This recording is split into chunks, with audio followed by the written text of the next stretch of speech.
नमस्कार दोस्तों, स्वागत है आप सभी का आपके अपने YouTube channel S1 coaching centre में। फ्रेंड्स, आज की वीडियो में हम लोग एक बार फिर से रेलवे ALP एवं टेक्नीशियन में पूछे गए मैथ के कुल 20 क्वेश्चंस का डिटेल सॉल्यूशन करने जा रहे हैं। ठीक है, जिसमें आज की वीडियो में हम लोग 21 अगस्त 2018 शिफ्ट 1 के क्वेश्चंस को देखेंगे। बाकी शिफ्ट के वीडियो जिसने नहीं देखे वो ऊपर के आई बटन या फिर चैनल के प्ले लिस्ट में जाकर के देख सकते हैं। ठीक है, और हाँ, अगर आप चैनल पे पहली बार बने हैं तो चैनल को सब्सक्राइब करके बेल आइकन प्रेस कर दें, ताकि मैं जब भी कोई वीडियो अपलोड करूं तो उसका नोटिफिकेशन आप तक पहुंच जाए। ठीक है, और हाँ, वीडियो को बिना स्किप किए शुरू से अंत तक देखिएगा। ठीक है, तो चलिए वीडियो स्टार्ट करते हैं और देखते हैं सबसे पहला क्वेश्चन क्या है शिफ्ट का। देखिए, सबसे पहला क्वेश्चन क्या है कि 5 वर्षों के लिए प्रति वर्ष 8% के साधारण ब्याज पर निवेश किए गए X रुपये पर 6 वर्षों के लिए प्रति वर्ष 7.5% के साधारण ब्याज पर निवेश किए गए। फिर बोलता है कि वायु रुपये के बराबर ही ब्याज अर्जित होता है, तो एक्स और वाई का रेशियो निकालना है यहाँ पे। ठीक है, तो देखिए यहाँ पे सबसे पहली बात यहाँ पे क्या था कि 5 वर्षों के लिए 8% की रेट से कितना रुपया था, यहाँ पे एक्स रुपया था। ठीक है, उसके यहाँ पे देखिए बराबर में यहाँ पे कितना 6 वर्ष के लिए है 7.5 है, उसके बाद पे कितना वाई रुपये के लिए है यहाँ पे। ठीक है, तो यहाँ पे बोला कि एक्स और वाई का रेशियो, यानी कि देखिए यहाँ पे एक्स पहले से, इसको वाई को यहाँ पे बुला लीजिए, तो यहाँ पे कितना वही एक्स बट यहाँ पे कितना वाई बन जाएगा। ठीक है, और यहाँ पे देखिए ये 6 पॉइंट यहाँ पे कितना 6 गुना 7.5 ऊपर में, और नीचे यहाँ पे कितना 5 गुना यहाँ पे 8 हो जाएगा। ठीक है, इसको काट दीजिए, ये पॉइंट देखिए यहाँ पे हटेगा, यहाँ पे नीचे कितना 10 बन जाएगा। अब 5 का टेबल से कटेगा कितनी बार में, 15 बार में, ये कटेगा आपका 2 बार में। फिर देखिए 5 का टेबल से 15 कट जाएगा कितनी बार, 3 बार में। ठीक है, फिर यहाँ पे देखिए 2 का टेबल से 6 कटेगा कितनी बार में, 3 बार में। तो ऊपर में देखिए 3 गुना 3 कितना आपका 9 हो गया, और नीचे यहाँ पे ये 8 हो गया, तो 9:8। ठीक है, तो 9:8 यहाँ पे कितना 8 हो गया। ठीक है, यानी कि यहाँ पे जो आंसर होगा कितना 9:8 हो जाएगा, यानी कि यहाँ पे ऑप्शन 1 इसका राइट आंसर हो जाएगा। ठीक है, चलिए उसके बाद अगला सवाल देखते हैं क्या क्या कि 1 से 100 तक संख्याओं का योग निकालना है। ठीक है, तो देखिए सबसे पहली बार जब इस तरह का संख्या हो ना, इसको कैसे निकाला जाता है। देखिए यहाँ पे 1, यहाँ पे 2, यहाँ पे इसके बाद यहाँ पे 3 है, यहाँ पे 4, इस तरह का यहाँ पे निकालना है, 100 तक निकालना है। ठीक है, तो सबसे पहली बार देखिए यहाँ पे यहाँ क्या करिए, इसको n का मान निकालिए। ठीक है, तो n का मान निकालने का तरीका क्या होता है, जो अंतिम संख्या होता है और जो पहला संख्या होता है ना, क्या करते हैं अंतिम संख्या में से पहला संख्या घटा देते हैं, यानी कि 100 में से 1 घट जाएगा तो कितना बचेगा आपका 99 बचेगा। ठीक है, उसके यहाँ पे क्या करते हैं नीचे क्या करते हैं कि जितना भी कॉमन डिफरेंस होता है उसे डिवाइड कर देते हैं। यहाँ पे देखिए सब में कितना का गैप है, 1 का, तो 1 से डिवाइड कर देते हैं। ठीक है, और यहाँ पे फिर इसमें 1 ऐड कर देते हैं, यानी कि देखिए यहाँ पे फिर क्या हो 99 प्लस 1 कितना होगा 100 हो गया। ठीक है, यानी कि n का मान कितना हो गया 100 हो गया। उसके देखिए यहाँ पे जो योग निकाला जाता है उसका फॉर्मूला क्या था, वो n/2 होता है। ठीक है, यहाँ पे क्या था ये प्लस l, ये मतलब क्या फर्स्ट टर्म और l मतलब लास्ट टर्म। ठीक है, और यहाँ पे n/2 होता है, इस फॉर्मूले में इसको सेट कर दीजिए, आंसर आ जाएगा। देखिए n का मान कितना निकाल लेते 100 निकाल लेते, यहाँ पे 100 रखिए, नीचे आपका 2 हो जाएगा। अब फर्स्ट टर्म कितना है 1 है, लास्ट टर्म कितना आपका 100 है। ठीक है, फिर यहाँ पे 100 हो गया। उसके बाद यहाँ पे देखिए ये 2 से 100 कटेगा 50 बार में। ठीक है, ये 50 हो गया। अब यहाँ पे देखिए ये कितना था 100 प्लस ये कितना हुआ 101 हो गया। अब 101 गुना 50 करिए तो कितना होगा, देखिए यहाँ पे 50, यहाँ पे फिर 50 हो जाएगा। ठीक है, यानी कि यहाँ पे ऑप्शन 3 इसका राइट आंसर हो जाएगा। चलिए उसके बाद अगला सवाल देखते हैं क्या क्या कि यहाँ पे देखिए ये संख्या दिया है, बोलता है कि 9 से विभाज्य है तो एक्स का मान क्या होगा। ठीक है, तो देखिए 9 से विभाज्य होने का तरीका क्या होता है कि सम ऑफ डिजिट। ठीक है, मतलब सभी डिजिटों को पहले सम करिए। ठीक है, और सम करने के बाद अगर वो संख्या 9 से डिवाइड होगा तो पूरी संख्या क्या होगा 9 से डिवाइड हो जाएगा। ठीक है, यही है तरीका। तो सबसे पहले बात देखिए यहाँ पे कितना आपका ये एक्स है, फिर यहाँ पे कितना आपका ये 4 है, फिर यहाँ पे कितना 5 है, फिर यहाँ पे कितना आपका 6 है, फिर यहाँ पे कितना 2 है, सबको ऐड करिए। देखिए यहाँ पे कितना 5 4 9, 9 6 15, 15 2 कितना 17, तो 17 प्लस यहाँ पे कितना एक्स हो गया। ठीक है, तो यहाँ पे देखिए 17 में क्या ऐड करें ताकि 9 से डिवाइड हो जाए, तो यहाँ पे देखिए 17 में क्या ऐड करें जो 9 से डिवाइड हो जाएगा कि 1, यानी कि एक्स का 1 रख दीजिए, तो 17 प्लस 1 18 हो जाएगा, जो 9 से डिवाइड हो जाता है। यानी कि यहाँ पे क्या होगा आंसर, एक्स का मान क्या होगा 1 हो जाएगा। ठीक है, यानी कि यहाँ पे ऑप्शन 3 इसका राइट आंसर हो जाएगा। चलिए उसके बाद अगला सवाल देखते हैं क्या क्या कि यहाँ पे देखिए ये संख्या दिया 23 गुना 19 का वैल्यू दिया है कितना 437। फिर बोलता है कि यहाँ पे क्या 0.0437 भागा 1.9 इसका वैल्यू क्या होगा। ठीक है, तो सबसे पहली बात यहाँ पे देखिए यहाँ पे जो 23 गुना यहाँ पे कितना था आपका 19 था। ठीक है, और यहाँ पे बराबर में कितना था 437 था। ठीक है, तो यानी कि यहाँ पे देखिए अगर हम यहाँ पे क्या करते हैं, ये देखिए यहाँ पे ये 19 को यहाँ पे 100 भगा दीजिए, तो यहाँ पे निकाल लीजिए, यानी कि यहाँ पे देखिए 23 बराबर यहाँ पे कितना होगा ये 437 बट यहाँ पे कितना 19 हो गया। ठीक है, यानी कि जब इसको हम इसको लिखना चाहेंगे तो कैसे लिख सकते हैं, इसको 437 डिवाइड कितना लिखेंगे 1 9 लिख देंगे। ठीक है, यानी कि देखिए यहाँ पे क्या मान निकालना है इसी का ही पूछा, लेकिन यहाँ पे देखिए पॉइंट है, यहाँ पे कितना 4 पॉइंट, यहाँ पे 1 यहाँ पे तो घट जाएगा। ठीक है, जब ये घट जाएगा तो हम कह सकते हैं कि यहाँ पे यानी कि देखिए यहाँ पे इसका जो वैल्यू दिया है इसका वैल्यू यहाँ पे निकालना है, यहाँ पे पॉइंट में है, तो पॉइंट में यहाँ पे देखिए कितना हो जाएगा, यहाँ पे 1 2 3 4 यहाँ पे पॉइंट है, यहाँ पे इसका एक पॉइंट है, इसमें घट जाएगा, यानी कि 3 पॉइंट के बाद, यानी कि 3 डिजिट के बाद पॉइंट बैठेगा, ठीक है। यानी कि यहाँ पे देखिए 1 2 3, तो यहाँ पे पॉइंट बैठा दीजिए, यानी कितना 0.023 इसका आंसर हो जाएगा, ठीक है। तो कहाँ पर है देखिए आपका ऑप्शन 3 में, तो समथिंग इसका राइट आंसर हो जाएगा, ठीक है। चलिए उसके बाद अगला सवाल देखते हैं क्या क्या देखिए यहाँ पे साइन एक्स का वैल्यू दिया है कितना 3/10, तो बोलता है कि ten x plus cot x का मान निकालना है। तो सबसे पहली बात देखिए साइन थीटा का फॉर्मूला क्या होता है, साइन थीटा का फॉर्मूला क्या होता है कि आपका P/H होता है, ठीक है, ये P/H होता है, जिसमें से यहाँ पे P कितना है आपका 3 है, ठीक है, और यहाँ पे H कितना आपका 10 है। जब H दिया हो P दिया हो तो B निकाल लेते हैं, कैसे, इसका स्क्वायर में से इसका स्क्वायर घटा देती है, तो देखिए 100 10 का स्क्वायर कितना 100 हो गया, 100 3 का स्क्वायर कितना 9 हो गया, यानी कि 100 में से 9 घटेगा तो कितना होगा 91 बचेगा, ठीक है। तो एक देखिए 100 में से 9 घटेगा तो कितना होगा 91, यानी कि √91 हो जाएगा, ठीक है। तो ये √91 यहाँ पे हो गया। उसके बाद यहाँ पे कह लो 10x, तो 10x का फॉर्मूला क्या था P/B, यानी कि यहाँ पे देखिए 3 यहाँ पे कितना √91 हो गया, ठीक है। फिर प्लस कॉट का मान क्या होता है, कॉट का मान था B/P, अब किया यहाँ पे कितना ये 91 यहाँ पे कितना होगा 3 हो गया, ठीक है। इसका एलसीएम ले लीजिए, यहाँ पे कितना होगा 3 इंटू कितना यहाँ पे √91, फिर 3 गुना 3 कर लीजिए कितना होगा आपका 9 हो जाएगा, फिर √91 गुना √91 प्लस कितना 91 ही होगा, ठीक है। यानी कि देखिए 91 प्लस 9 कितना हो गया 100 हो गया, ठीक है। और यहाँ पे देखिए नीचे में कितना 3 √91 हो गया, 3 √91 हो गया, ठीक है। तो कहाँ पर है देखिए आपका ऑप्शन 1 में, तो ऑप्शन 1 इसका राइट आंसर हो जाएगा, ठीक है। अगला सवाल देखते हैं क्या क्या कि 3 पाइपों में से पहली 2 जो है वो क्रमशः 9 घंटे और 18 घंटे में एक खाली टैंक भर सकती है, ठीक है। फिर बोलता है कि जबकि तीसरा पाइप भरे हुए टैंक को 15 घंटे में खाली कर सकता है। उसके बाद क्या बोलता है कि यदि टैंक खाली होने पर तीनों पाइपों को एक साथ खोला जाता है तो टैंक कितने घंटे बाद भर जाएगा, ठीक है। तो सबसे पहली बात देखिए यहाँ पे 3 पाइप था जिसमें से 9 घंटे और 18 घंटे में ये क्या कर सकता है भर सकता है, और जो तीसरा पाइप है वो 15 घंटे में खाली कर सकता है। तो पहले भी बताए थे जो खाली करेगा उसको माइनस में लेते हैं और जो भरेगा उसको प्लस में लेते हैं, ठीक है। तो अब देखिए यहाँ पे 9 18 15 का जो एलसीएम होगा वो कितना होगा देखिए आपका 90 हो गया, ठीक है। देखिए 9 से 90 कटेगा 10 बार में, 18 से 90 कटेगा 5 बार में, फिर 15 से 90 कटेगा 6 बार में, ठीक है। ये होगा ये माइनस में है। अब देखिए यहाँ पे 10 + 5 कितना हो गया 15, 15 में से 6 जाएगा कितना 9 बचेगा, यानी कि 9 से इसको क्या करिए डिवाइड कर दीजिए। तो यानी कि यहाँ पे क्या बोलता है कि जब तीनों पाइप को एक साथ खोलेंगे तो टैंक कितने घंटे बाद भर जाएगा, तो 10 घंटे बाद, ठीक है। यानी कि यहाँ पे ऑप्शन 1 इसका राइट आंसर हो जाएगा। चलिए उसके बाद अगला सवाल देखते हैं क्या क्या कि यहाँ पे देखिए बोलता है कि वर्गमूल निकालना, ठीक है। तो देखिए यहाँ पे वर्गमूल जो निकालना है, लेकिन यहाँ पे ऑप्शन से इसको बनाएंगे, ठीक है। तो देखिए ऑप्शन से कैसे बनाएंगे, तो सबसे पहले बात इसका यूनिट डिजिट चेक करिए, यूनिट में कितना है 4 है, ठीक है। तो 4 लाना है। देखिए क्या 6 को जब 2 बार गुना करेंगे तो 4 आएगा, नहीं आएगा, इसका आंसर ये नहीं होगा।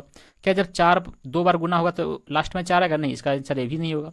रही बात ये दोनों में, तो ये दोनों में से देखिए यहाँ पे सबसे पहले वहाँ कितना 51 84 है। तो यहाँ पे देखिए जब 80 मान लेते हैं, ये 82 की जगह अगर हम इसको कंसीडर करते हैं 80, तो 80 का जब स्क्वायर करते हैं तो कितना होता है 64 होता है, ठीक है, 6400 होता है। और यहाँ पे 82 है तो 6400 से कुछ ज़्यादा ही होगा, लेकिन यहाँ पे 6400 है नहीं, यहाँ पे 5100 ही है, तो बहुत कम है इससे, ठीक है। यानी कि ये तो इसका आंसर हो नहीं सकता।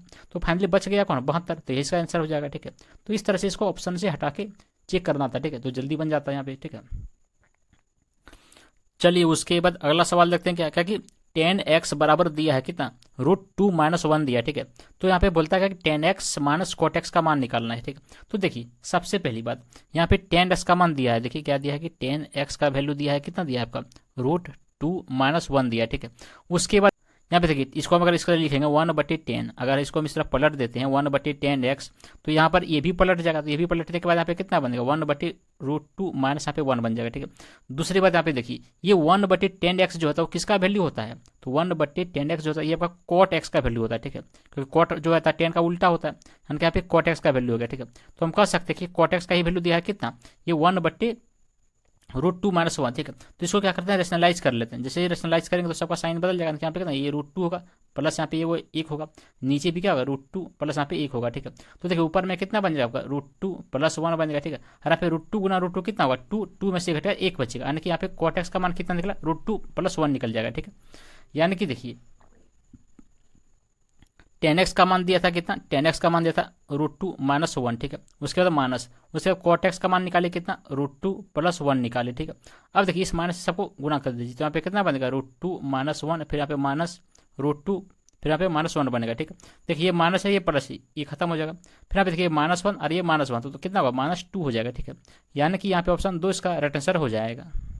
चलिए उसके बाद अगला सवाल देखते हैं क्या क्या कि एक लघु चाप की जो लंबाई है वो वृत्त की परिधि की 2/9 है। तो बोलता है कि वृत्त के केंद्र के द्वारा काटे गए उपकोण यानी कि डिग्री में माप निकालना है।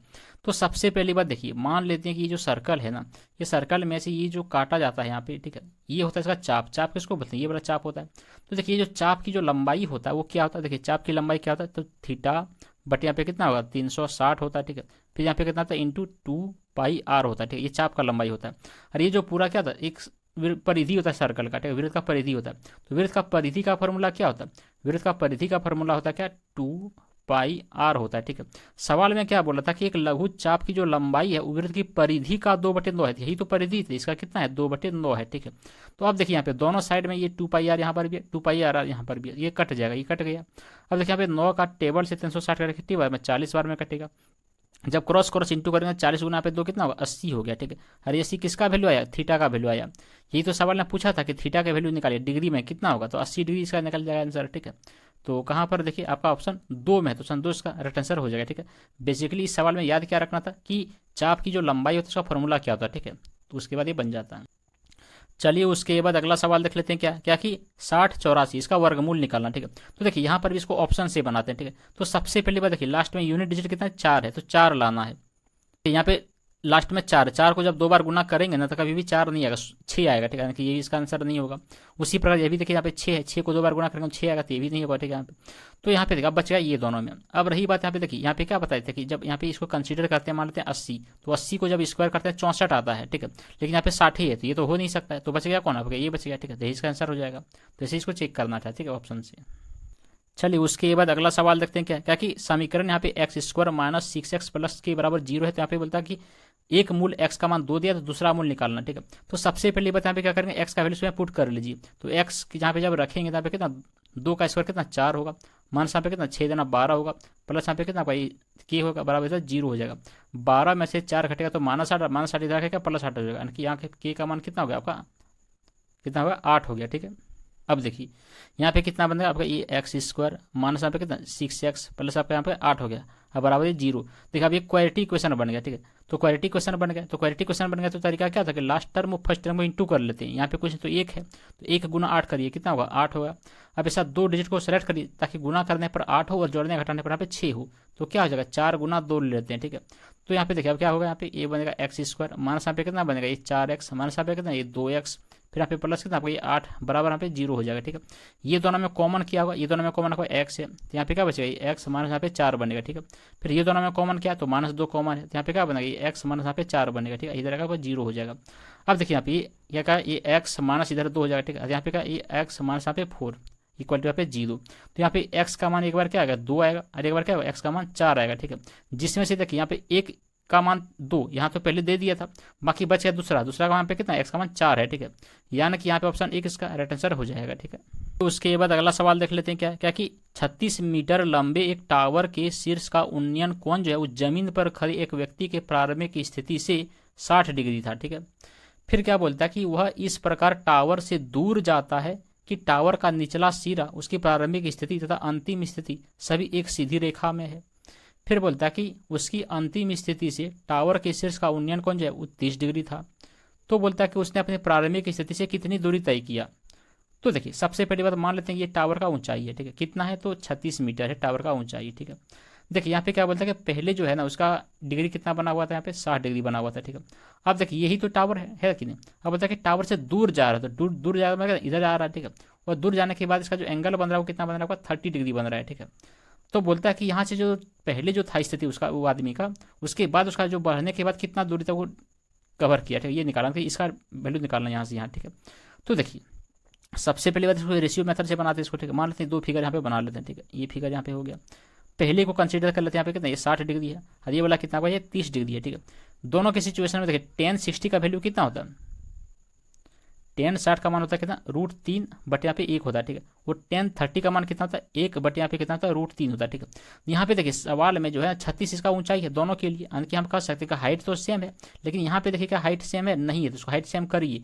यहाँ पे √3 है, यहाँ पे 1 है, तो इसको भी √3 बना दीजिए। तो यहाँ पे क्या करेंगे, √3 से इसको गुना कर देंगे, √3 से इसको भी गुना कर देंगे, तो ये कितना बन जाएगा, ये पूरा आपका 3 बन जाएगा यहाँ पे। ठीक है, अब देखिए यहाँ पे पूरे यहाँ से यहाँ कितना होगा, आपका 3 हो गया, यहाँ से यहाँ पूरा 3 हो गया, और यहाँ से यहाँ इसका कितना 1 आ गया, यानी कि पूरे 3 में से ये जब 1 माइनस हो जाएगा तो ये कितना बचेगा, ये वाला पोर्शन आपका 2 बचेगा। ठीक है, यानी कि हम कह सकते हैं कि ये √3 जो है, इसका √3 का ही तो वैल्यू दिया था, कितना 36 दिया था। ठीक है, तो 2 का निकाल लेना, यानी कि देखिए यहाँ पे √3 का वैल्यू दिया था कितना, आपका 36 दिया था। ठीक है, तो निकालना किसका, 2 का वैल्यू निकालना था, यहाँ पे 2 का वैल्यू निकाल लीजिए। तो यहाँ पे कितना होगा, ये 36 यहाँ पे बटे कितना √3 हो जाएगा, यहाँ पे गुना आपका 2 हो जाएगा। ठीक है, अब देखिए 36 गुना 2 कितना 72, तो 72 हो गया, नीचे आपको कितना √3 हो गया, इसको रेशनलाइज कर दीजिए, यहाँ पे कितना √3, यहाँ पर भी √3 हो जाएगा। ठीक है, अब देखिए यहाँ पे कितना 72 √3 हो गया, यहाँ पे √3 कितना होगा, 3 हो जाएगा, 3 से 72 कटेगा तो 24 बार में, तो यहाँ पे कितना बनेगा 24 √3 बन जाएगा। ठीक है, तो यहाँ से यहाँ जो डिस्टेंस होगा कितना होगा 24 √3, तो कहाँ पर देखिए आपका ऑप्शन 2 में, तो ऑप्शन 2 इसका राइट आंसर हो जाएगा। ठीक है,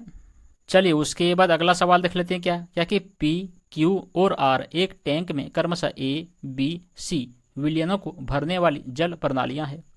फिर बोलता है कि जब टैंक खाली होता है और तीनों जल प्रणालियां खुली होती है तो 3 मिनट के बाद टैंक में विलयन C का अनुपात क्या होगा यदि जल प्रणालियां P, Q, R खाली टैंक को क्रमशः 30 मिनट में, 20 मिनट में और 10 मिनट में पूरी भर सकती है जब उन्हें एक साथ खोला जाता है तो। ठीक है, तो सबसे पहली बात यहाँ पे देखिए, मान लेते हैं कि PQR जो खाली टैंकों को क्रम से कितना कितना में भर सकता है, देखिए 30 मिनट में भर सकता है, फिर 20 मिनट में भर सकता है, फिर 10 मिनट में भर सकता है। ठीक है, देखिए 30, 20 और 10 ये तीनों का आपका एलसीएम कितना होगा, 60 हो जाएगा। ठीक है, ये कटेगा 2 बार में, ये कटेगा आपका 3 बार में, ये कटेगा 6 बार में। ठीक है, अब देखिए यहाँ पे 3 2 5, 5 प्लस 6 कितना 11, यानी कि ये जो होगा ये आपका 11 भाग यहाँ पे करेगा। ठीक है, लेकिन यहाँ पे देखिए, यहाँ पे क्या बोला गया था कि जो 3 मिनट के बाद जो है ना टैंक जो है क्या करेगा, सी अनुपात में क्या होगा, यहाँ पे 3 मिनट के बाद निकालना किसका, सी का अनुपात। ठीक है, यहाँ पे सी में कौन है, यहाँ पे सी का जो अनुपात है वहाँ पे कौन होगा, देखिए यहाँ पे देखिए 3 मिनट के बाद सी का अनुपात यहाँ पे कितना है, 10 मिनट में पूरा कर लेगा सी। ठीक है, तो यानी कि इसको क्या करेंगे, इसको 10 से इसको काट देंगे फिर से। ठीक है, तो ये हो जाएगा, फिर देखिए ये 10 से कट जाएगा, तो फाइनल यहाँ पे कितना 6/11 इसमें पूरा ये भर जाएगा। ठीक है,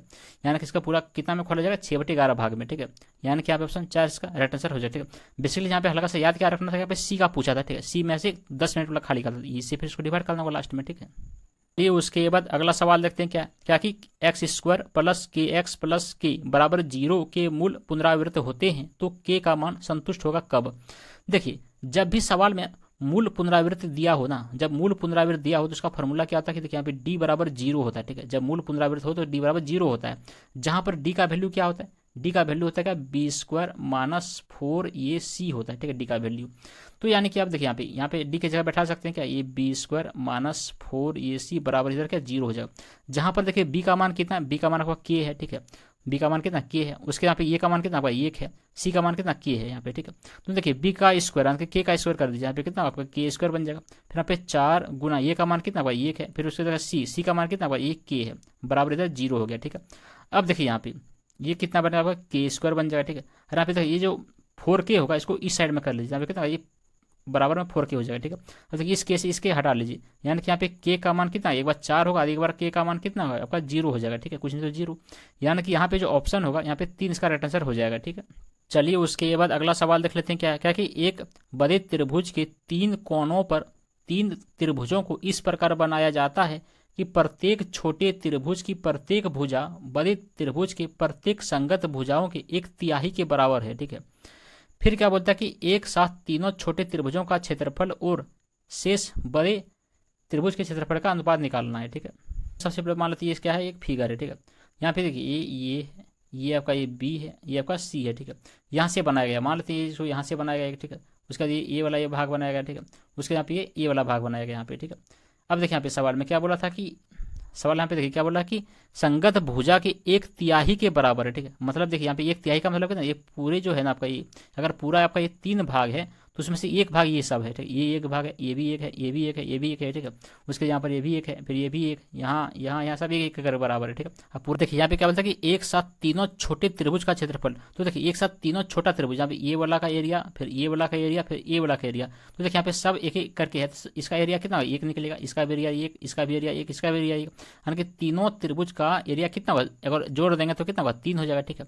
उसके बाद क्या बोला था कि और शेष बड़े त्रिभुज, यहाँ पे देखिए ये पूरा बड़ा, इसका शेष वाला ये वाला भाग निकालना है, ठीक है, इसका रेशियो निकालना है। तो देखिए पूरा कितना था 3 था, तो इसका एरिया निकालेंगे, पूरा ये भी 3 है, ये भी 3 है, तो पूरा इसका अगर एरिया निकालेंगे तो कितना बनेगा, इसका एरिया 9 बन जाएगा, ठीक है। 3 का स्क्वायर कितना 9 हो जाएगा। लेकिन यहाँ पे देखिए यहाँ पे 3 का स्क्वायर 9 में से यहाँ पे ये 3 भाग था, इसको माइनस कर दिया, क्योंकि यहाँ पे बोला था इसी को निकालना है सिर्फ, तो 9 में से 3 चल जाएगा तो कितना बचेगा 6, यानी कि इसका कितना होगा 6 हो गया, ठीक है। यानी कि देखिए इसका जो अनुपात निकालेंगे तो कितना होगा 3 जगह 3 3 दूना 6, तो कितना होगा 1:2 हो जाएगा, ठीक है। यानी कि यहाँ पे ऑप्शन 4 इसका राइट आंसर हो जाएगा, ठीक है। बेसिकली यहाँ पे क्या बोला था कि छोटा त्रिभुज का एरिया और जो बचा हुआ है उसका एरिया निकालना है रेशियो में, ठीक है। तो इसका कितना 1:2 हो जाएगा। चलिए उसके बाद अगला सवाल देखते हैं, क्या कि सबसे छोटी संख्या जिसके द्वारा 1875 को विभाजित करने पर पूर्ण वर्ग प्राप्त किया जा सकता है। यानी कि यहाँ पे बताना है क्या कि जब इसको विभाजित करेंगे वो छोटी संख्या कौन सा होगा ताकि वो पूर्ण वर्ग प्राप्त हो जाएगा, ठीक है। तो सबसे पहली बात मान लेते हैं कि यहाँ पे 3 से चेक करते हैं। देखिए जैसे ही 3 से इसको डिवाइड करेंगे तो कितना बार में कटेगा, ये 6 बार में, यहाँ पे 25 बार में, 625 बार में कट जाएगा, ठीक है। तो क्या 625 पूर्ण वर्ग नहीं है, बिल्कुल है, तो इसका आंसर हो जाएगा, ठीक है, बाकी चेक ही नहीं करना है। चलिए उसके बाद अगला सवाल देख लेते हैं, क्या कि यदि एक आदमी जो है वो 4 किलोमीटर पर घंटा की गति से यात्रा करता है तो उसे ट्रेन पकड़ने में 1 घंटे देर हो जाती है, ठीक है। फिर बोलता है कि यदि उसने अपनी गति 5 किलोमीटर प्रति घंटे तक बढ़ा देती है तब भी वह ट्रेन पकड़ने में 24 मिनट से चूक जाता है। तो बोलता है कि उसे किस गति से यात्रा करनी चाहिए ताकि वह बिल्कुल समय पर स्टेशन पहुंच जाए, ठीक है। तो देखिए सबसे पहली बात यहाँ पे क्या बोला था कि अगर वो 4 किलोमीटर पर घंटा की गति से यात्रा करता है तो उसे ट्रेन पकड़ने में 1 घंटा क्या होगा, देरी हो जाएगा। लेकिन क्या बोलता है अगर उसने अपना गति बढ़ा दिया, पहले 4 जा रहा 5 कर दिया, ठीक है, तो क्या हुआ, फिर भी उसको 24 मिनट का चूक हो जा रहा है। जब भी इस टाइप का सवाल देना तो उसके लिए डिस्टेंस का फॉर्मूला निकालने का तरीका होता है, क्या होता है, ये S1 गुना यहाँ पे कितना ये S2, ठीक है, फिर यहाँ पे कितना ये S1 माइनस यहाँ पे S2 होता है, ठीक है। और यहाँ पे क्या करते हैं कि जब टाइम सेम होगा तो ना, अगर सेम होगा तो क्या करेंगे, जोड़ देंगे, और अगर विपरीत होगा तो घटा देंगे। देखिए अगर टाइम सेम होगा तो घटा देंगे, ठीक है, और विपरीत होगा तो जोड़ देंगे। यहाँ पे देखिए यहाँ पर भी देर हो रहा है, यहाँ पर भी देर हो रहा है, लगभग, तो यहाँ पे कितना हो गया, दोनों सेम है तो घटा दीजिए। 1 घंटा का मतलब कितना होगा 60 मिनट, यानी कि 60 मिनट में से 24 मिनट घट जाएगा तो कितना बचेगा यहाँ पे 36 मिनट बचेगा। और इसको घंटा में रखना पे फिर 60 से डिवाइड कर दीजिए, ठीक है। देखिए पहला इसका स्पीड कितना था 4 था, दूसरा कितना था 5 था, 5 में से 4 घटेगा तो 1 बचेगा, ठीक है। उसके यहाँ पे कितना था 36, बट यहाँ पे कितना 60 था, ठीक है। 6 का टेबल से काटे 6 बार में, 1 घटेगा 10 बार में, फिर 5 का टेबल से घटेगा 2 बार में, 2 से 6 घटेगा 3 बार में, यानी कि 4 गुना पे 3 कितना होगा आपका, देखिए 4 गुना 3 आपका 12 हो गया, ठीक है। 4 गुना 3 कितना होगा 12 हो गया, यानी कि यहाँ पे जो 12 क्या निकला आपका डिस्टेंस निकल गया, ठीक है। ये 12 क्या निकला, डिस्टेंस, दूरी निकल गया, ठीक है। यहाँ पे पूछा क्या था, यहाँ पे पूछा क्या था, उसे किस गति से यात्रा करना चाहिए ताकि उसको बिल्कुल समय पर पहुंचेगा यहाँ पे, ठीक है।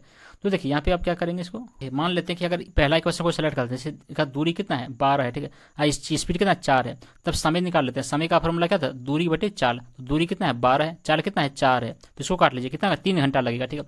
ये 3 घंटा लग रहा था, लेकिन यहाँ पे क्या होता है 1 घंटा देर हो जाता है, तो 1 घंटा देर हो जा रहा है, 3 घंटा तो कितना 3 में से 1 घटा लीजिए, तो कितना 2 घंटा लगेगा एग्जैक्ट टाइम, ठीक है। सही समय पर कितना 2 घंटा में पहुंचता वो, तो यानी कि देखिए 2 घंटा में पहुंचता, ठीक है। लेकिन यहाँ पे बोलता है बिल्कुल सही समय पर पहुंचने में कितना टाइम लगेगा, स्पीड लगेगा, ठीक है। क्या बोलता है कि उसे किस गति से यात्रा करना चाहिए ताकि वो बिल्कुल सही समय पर पहुंचे। तो बिल्कुल सही समय पर कब पहुंचेगा, जब उसका डिस्टेंस 12 होगा और उसका स्पीड के और उसका टाइम कितना होगा 2 घंटा होगा तब, ठीक है। तो जब डिस्टेंस कितना 12 और टाइम 2 घंटा होगा तो उसका चाल कितना हो जाएगा, देखिए 12 को 2 से काट ले कितना 6, यानी कि 6 किलोमीटर पर घंटा इसका चाल हो जाएगा तब, ठीक है। यानी कि यहाँ पे ऑप्शन 2 इसका राइट आंसर हो जाएगा, ठीक है। तो उसके बाद अगला सवाल देख लेते हैं, क्या कि एक जग में 2 छिद्र हैं, पहला छिद्र अकेले जग को 15 मिनट में और दूसरा छिद्र अकेले जग को 20 मिनट में खाली कर सकता है, ठीक है। फिर क्या बोलता है कि यदि पानी एक निश्चित दर से निकलता है जग को खाली करने में कितना समय लगेगा यदि दोनों छिद्र एक साथ जग को खाली कर रहे हो। तो देखिए यहाँ पे 15 और 20 का एलसीएम कितना होगा, देखिए 60 होगा, 15 चौके 60, 20 दिया 60, 4 + 3 कितना होगा 7 हो गया, ठीक है। यानी कि यहाँ पे कितना देखिए 60 बट यहाँ पे कितना 7 हो गया। जब इसको मिक्स में चेंज करेंगे तो यहाँ पे कितना होगा 8/4/7 हो जाएगा, ठीक है। यानी कि 8 7 56 + 4 60 हो गया, यानी कि 8/4/7 इसका आंसर हो जाएगा, ठीक है। यानी कि यहाँ पे ऑप्शन डी का राइट आंसर हो जाएगा। चलिए उसके बाद अगला सवाल देखते हैं क्या क्या यहाँ पे देखिए टेन ए का मान दिया है कितना 15/8 और टेन बी का मान दिया कितना 7/24। तो बोलता है कि टेन ए प्लस बी का मान निकालिए। देखिए इसका फॉर्मूला ही होता है, ठीक है, टेन ए प्लस बी का फॉर्मूला होता है। क्या होता है फॉर्मूला, देखिए यहाँ पे टेन ए प्लस यहाँ पे क्या होता है, वो होता है आपका टेन बी, ठीक है। फिर यहाँ पे क्या होता है नीचे -1 माइनस क्या होता है टेन ये माइनस यहाँ पे कितना होता है आपका टेन बी होता है, ठीक है। कितना था आपका ये आपका होता है टेन बी होता है, ये फॉर्मूला आता है, ठीक है। यहाँ पे देखिए टेन ए का मान दिया है कितना दिया आपका 15/8 दिया है, ठीक है, प्लस उसके टेन बी का मान दिया है कितना दिया आपका 7/24 दिया है, ठीक है। इसको सॉल्व कर लीजिए पहले। ये 8 और 24 का एलसीएम कितना होगा 24 होगा। 8 से 24 कटा 3 बार में 3 गुना 15 कितना होगा 45। फिर 24 से 24 कटा एक बार में 1 गुना 7 कितना 7 हो गया। 7 + 45 कितना होगा 52। 52 यहाँ पे कितना 24 हो गया, ठीक है। ऊपर में इसका मान कितना आ गया 24। अब देखिए नीचे वाला सॉल्व कर यहाँ पे नीचे वाला नीचे कितना 1 यहाँ पे -10 ये इंटू 10 भी 10 ये कितना है 15/8 गुना यहाँ पे कितना आपका ये 7 यहाँ पे ये 24 है, ठीक है। देखिए 3 का टेबल से काटे 3 × 5 = 15 3 × 8 = 24 8 बार में कट गया। 7 × 5 = 35 यहाँ पे 8 × 8 = 64 एक माइनस यहाँ पे कितना 35 यहाँ पे कितना 64 हो गया। जब फिर देखिए एलसीएम जब लेंगे तो 64 में से 35 घटा लेंगे तो 64 में से जब 35 घटेगा तो कितना बचेगा 14 में से 5 जगह पर 9 बचेगा। यहाँ पे 5 में से 3 जगह का 2 बचेगा यानी कि 29/64 ये कितना बचेगा 29 आपका 64 बचेगा, ठीक है। देखिए ऊपर में कितना था 52/24 और नीचे कितना था 29/64 यानी कि यहाँ पे देखिए कितना था 52 यहाँ पे कितना था ये 24 था, ठीक है। और ऊपर में कितना था भाई 64 नीचे कितना था आपका ये 29 था, ठीक है। अब देखिए 8 का टेबल से कटे 8 या 24 थी 3 बार में और 8 × 8 = 64 8 बार में। अब देखिए ऊपर में 52 × 8 का दिया कितना होगा 8 दूना 16 8 × 5 = 40 1 40 416 नीचे देखिए 29 था कितना होता 87 होता है, ठीक है। यानी कि 416/87 कहाँ पर देखिए आपका ऑप्शन 1 में, तो ऑप्शन 1 इसका राइट आंसर हो जाएगा, ठीक है। चलिए उसके बाद अगला सवाल देख लेते हैं क्या क्या कि 10x का मान कितना है 4/5। तो बोलता है कि 10x + cot x का मान निकालना, ठीक है। तो देखिए यहाँ पे सबसे पहले बस 10x यानी कि 10 थीटा का फॉर्मूला क्या होता है P/H होता है यानी कि P की जगह पे कौन है 4 है और H का जगह 5 यहाँ पे 5 है। देखिए यहाँ पे ये ट्रिपलेट होता है 3 4 5 का ट्रिपलेट होता है, ठीक है। अगर यहाँ पे 4 है 5 है तो ये कौन बनेगा 3 बन जाएगा यहाँ पे, ठीक है। तो यहाँ पे बोला था कि 10x तो 10x का यहाँ पे देखिए यहाँ पे क्या होता है P/B यानी कि 4/, यहाँ पे कितना 3 हो गया, ठीक है। उसके बाद cot x यानी कि B/P यानी कि 3/4 यहाँ पे कितना 3/4 इसको पलट दीजिए तो यहाँ पे कितना होगा 4/3 ऊपर में कितना 4 फिर यहाँ पे कितना 3 हो गया 4 चौके 16 हो गया और नीचे कितना 3 3 9 हो गया यानी कि 16/9 इसका आंसर हो जाएगा, ठीक है। यानी कि यहाँ पे ऑप्शन डी का राइट आंसर हो जाएगा। तो बस इतना ही था फ्रेंड्स, कैसे लगा ये वीडियो कमेंट करके जरूर बताइएगा। चलिए मिलते हैं अगले वीडियो में एक अगले शिफ्ट के क्वेश्चंस को लेकर के, तब तक के लिए धन्यवाद, जय हिंद।